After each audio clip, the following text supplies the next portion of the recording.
I programmatically generated the idle animation for the space worm, and now it works for the fragment spawns as well.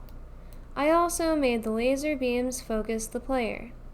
The documentation is a bit vague, so I use a previous version of the worm for reference. I've already made a UV mesh and mapped the vertices to the bones. On ready, print the polygon, skeleton, and bones variables. In the output, I can see that skeleton is a relative string path. The bones is a nested array of bone paths and weighted vertex pairs. I copy the first 3 to the current version and ignore the rest since they're zeroed out. In the worm segment base class, I add a function to get the relative string path between the skeleton and the bone. Then, in the body class, map the UVs. I set the polygon skeleton path and clear the bone list. Then I add the current, previous, and next bones with the weighted arrays that I copied before. Call map bones on the next segment so the whole worm is updated. In the head class, I override with an empty function since I'm using a sprite instead. In the tail class, map the UV to the current and next. Then add map bones to the setup function, which is called in the main worm class. Now I'll move the skeleton out of the rest position so the deformation is visible. In the build function, set the rotation of each body bone to 1 radian. Now I can see the mesh has been properly mapped, but I want the dragon to make a wave instead of a circle.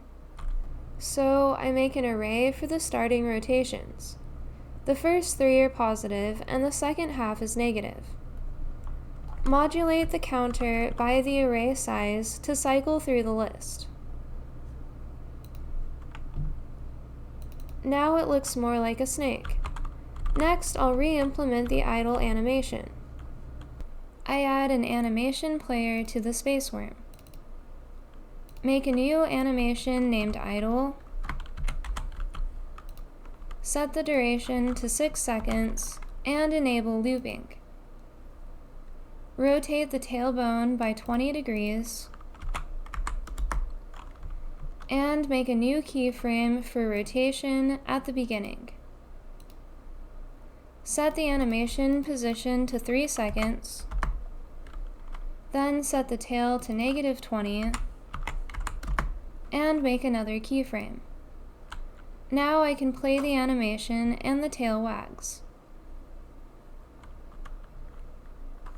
In the script, make a new array for the ending rotations.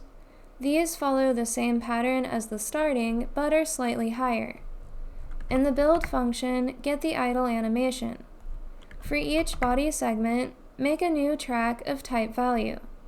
Set the track path to the bone path plus the rotation property name. Insert a key track at 0 seconds for the starting rotation and at 3 seconds for the end rotation. Then play the idle animation on ready. Now the worm expands and contracts in place. It also works for the smaller worm fragments. The last thing I need to do is make the lasers point at the player. The project is getting pretty large, and I have a lot of signals to keep track of, so I decided to make a connection manager. Assign the Derp star variable on ready. Add a function to connect the position change signal to the input node. This signal is emitted from the Derp star in process and passes the global position. In the project settings, auto-load the connector class so it can be called from anywhere in the tree. Then, in the worm head, connect to the Derp star position on ready. Add the corresponding function to make the head bone look at the player position on update. This works for the first playthrough, but crashes when I restart. That's because the Derp star node has changed, but the auto-load classes are only added to the tree once. To fix it, assign the derp star in the reset function instead.